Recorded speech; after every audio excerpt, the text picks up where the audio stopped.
यशस्वी मुख्यमंत्री जी से सवाल पूछने का सौभाग्य मिला। मैं बहुत बहुत धन्यवाद देता हूं।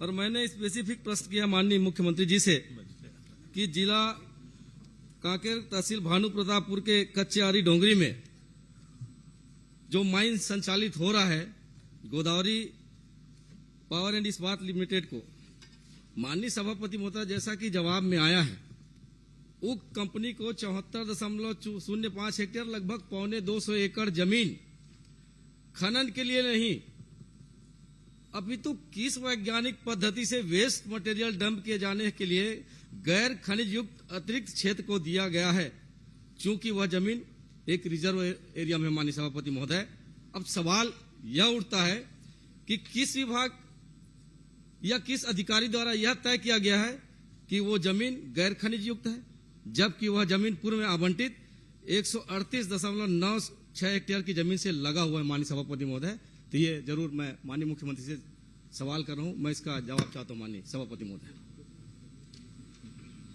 माननीय सभापति महोदय, माननीय सदस्य के प्रश्न के जवाब में मैं बताना चाहूंगा कि इनके समय जब इनकी सरकार थी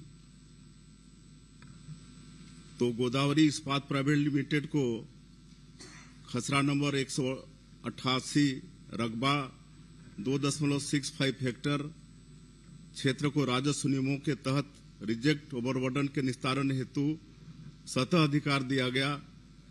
और इसी प्रकार आपके ही सरकार में 4/8/2023 को 61.41 हेक्टेयर भूमि को रिजेक्ट ओवरबर्डन निस्तारण के लिए आवंटन किया गया, लेकिन इस पर नियम कानून को ताक में रख के ये सब दिया गया, जबकि हम लोग लगा हुआ जो 74.05 हेक्टेयर जमीन है उसको पूरी विधि विधान के साथ जो भारत सरकार का खनिज नियम है उसके अनुसार उनको ओवरबर्डन डंप के लिए दिए हैं, और वो ऐसे नहीं दिए हैं।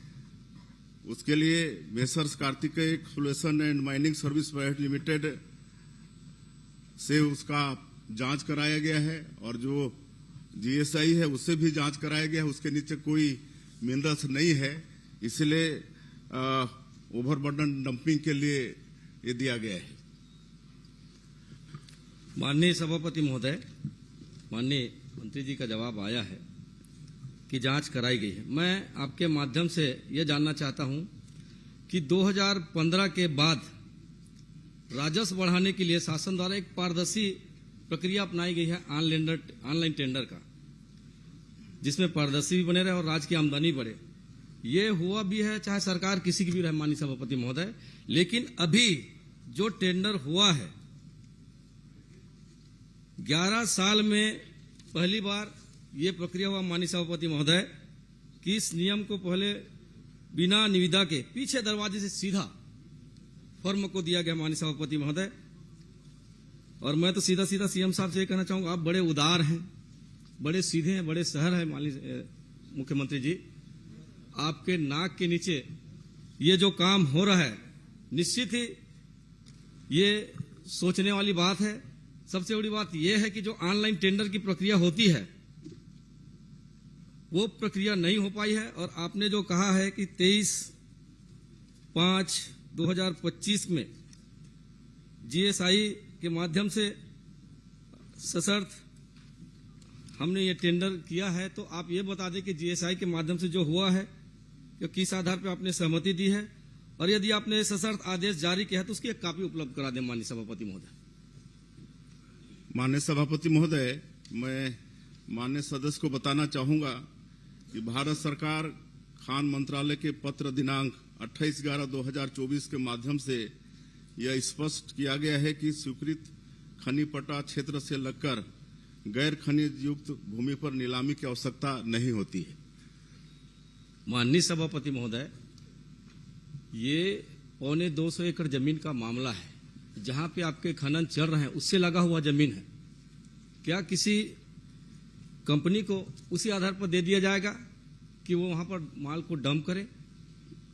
उसके दूर में भी तो और जमीन है माननीय सभापति महोदय, उसे भी दिया जा सकता था, लेकिन ये कहीं ना कहीं इसमें अधिकारियों की मिलीभगत है। माननीय मुख्यमंत्री जी को पूरी जानकारी नहीं दे पा रहे हैं और कहीं ना कहीं पर इसमें एक बड़ा ही मामला दिखता है। माननीय सभापति महोदय, मैं आपके माध्यम से यही कहना चाहूंगा, क्या एक बार फिर इस पर पुनर्विचार करेंगे या जांच कराकर जो जीएसआई का जो जूलॉजिकल सर्वे ऑफ इंडिया है उसके आधार पर ये मापदंड तय करेंगे कि जो वैज्ञानिक पद्धति आपने कहा है और किस वैज्ञानिक पद्धति के आधार में उस जमीन का आपने आवंटन वहां पर किया है।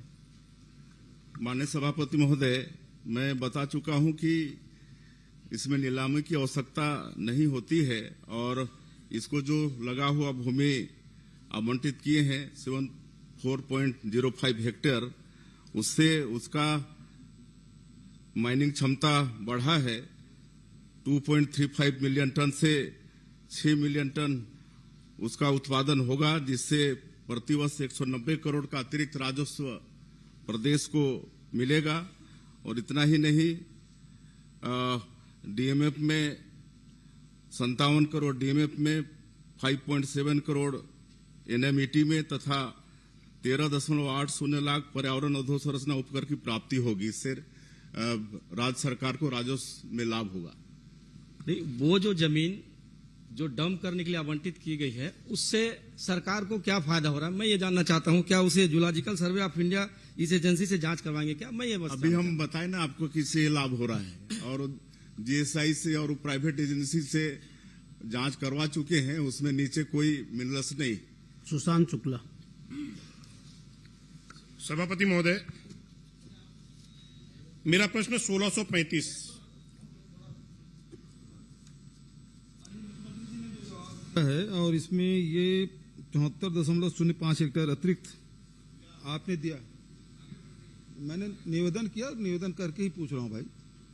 वो बहुत बड़े नहीं, नाम ले चुके हैं, ले चुके हैं, उसके बाद उन्होंने अनुमति मिल गई सुशांत आसंदी शुक्ला से। जी का नाम आसंदी ले से चुके अनुमति हैं, मिल गई। प्रक्रिया आगे बढ़ गई है। नहीं, आसंदी से मैंने आसंदी से रिक्वेस्ट किया और वहां से मुझे अनुमति मिली है। एक छोटा सा प्रश्न ये है कि आपने उत्तर ये दिया है कि इस जमीन के नीचे कोई खनिज नहीं है, ठीक है, लेकिन ये जमीन राजस्व की है कि वन विभाग की? और वन विभाग की है तो इसके क्या प्रक्रिया है आवंटन करने की? उसका पालन हुआ कि नहीं हुआ? बिल्कुल पालन हुआ है। नहीं, कौन से विभाग का जमीन किसके है? वन का है कि राजस्व का है? राजस्व का है। सुशांत शुक्ला। सभापति महोदय, पूर्ववर्ती सरकार